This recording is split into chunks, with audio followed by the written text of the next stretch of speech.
So the velocity of charge carriers is very complicated, as you can tell. And so we don't really want to talk about the specific velocity at any given time because it's just too crazy and random. But what we do want to talk about is the drift velocity. And so this is like, well, if you look at the electron at one moment in time and then look at where it is a second later. Okay, in between it did all this crazy, it took this crazy path to get there. But overall, like basically how far did it move sort of downstream in that 1 second? That's what we call the drift velocity. Okay, and that's what I want to talk about. So we're not even going to try to track the actual path and the actual velocity at any given moment of these electrons, but we would like to know what just sort of overall this trend of moving to the right, how fast is it moving to the right overall. So that's called the drift velocity. And yeah, just to reiterate the point, current is not the same as the speed of the charge carriers. Current is not in meters per second, it's in coulombs per second. So don't confuse current with speed, but there is a connection, and that's what I want to write down. The amount of charge that passes any point in a second is clearly related to to this drift velocity, to how fast these electrons are moving. And here's the formula. I equals NQ VDA. Now let me explain each part of this. So the N is how many charge carriers, and every time I say charge carrier, most of the time it's an electron, like in a circuit, the thing that's moving that has the charge. So this is how many charge carriers per cubic meter there are. So density of charge carriers. Put another way, number of carriers per cubic meter. So you would have to know that, like how many free electrons per cubic meter are in this wire, that kind of thing. Okay, the little q is the charge that each one of these has. So the charge per carrier. For an electron, that would be our little e. That would be 1.60 times 10 to the minus 19 coulombs. So that's usually what goes in there. V sub d is the drift velocity that we were just talking about. And A is the cross-sectional area.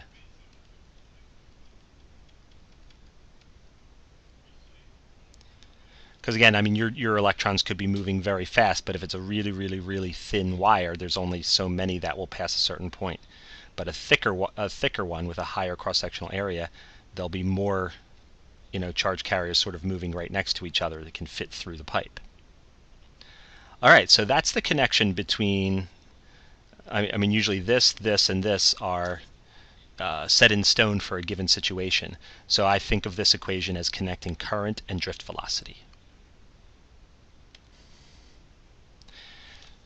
So let's talk about numbers, and let's see what this drift velocity typically is given a sort of standard amount of current. And so let's talk about 12 gauge copper wire, which is very sort of typically used wire. The gauge is a measure of how thick it is, and what 12 gauge translates into is this cross-sectional area, 3.31 times 10 to the minus 6th square meters. And if we have a current of 10 amps going through that, what is the drift speed? So let's figure that out, and let's see how fast these electrons are moving, along the wire. Now, what we need to complete this problem is, let's assume that every copper atom contributes one free electron. So every atom gives you one free electron, and the density of copper is 8.92 grams per square centimeter, or 8,920 kilograms per cubic meter, which is the number that we will probably use. Okay, so we're going to use the density of copper, and we're also what I also actually need to give you, and we would need to look up is the molar mass of copper.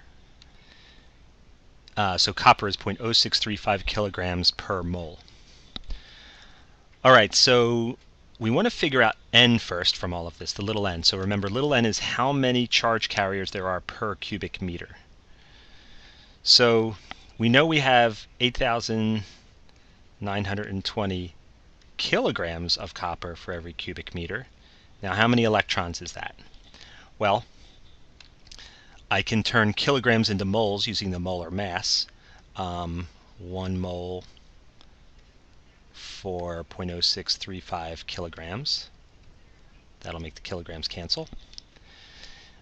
Then, of course, we can use Avogadro's number, 6.02 times 10 to the 23rd atoms for every mole. That'll tell me how many atoms there are for every cubic meter. And then, of course, or not of course, but we're told that copper is going to contribute 1 free electron for every atom. So for every atom, we have 1 free electron. So that's just a 1 over 1. Okay, and when you work that out, we get 8.46 times 10 to the 28th electrons, which are the things carrying the charge, per cubic meter. And that's our n. Okay, so now we're ready to use our formula, I equals NQ VdA, and we want Vd, so drift velocity Vd is I divided by NQA, which we have, all of those things. So we have the 10 amps divided by 8.46 times 10 to the 28 electrons per cubic meter. Electrons is not really a unit, so it's just a per cubic meter is what goes in here. The charge for each carrier, in other words, the charge for each electron, that's our lowercase e. That's 1.60 times 10 to the minus 19 coulombs. And the cross-sectional area for 12 gauge wire is 3.31 times 10 to the minus 6th square meters.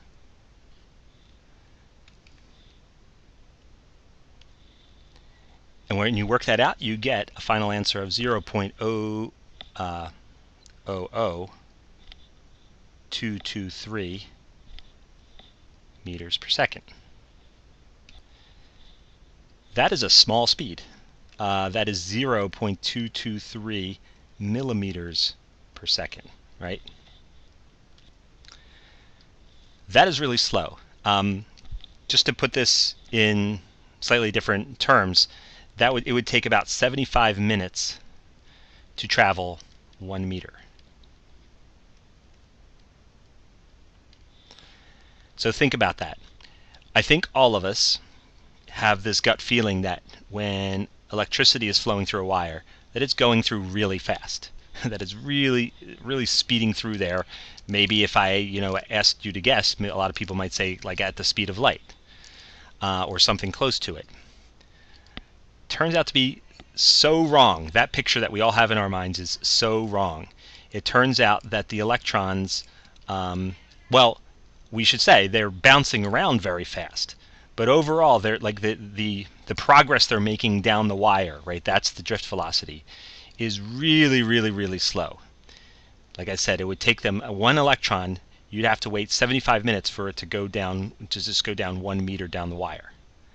This is so counterintuitive and so interesting that that's how fast electrons really are moving down wires.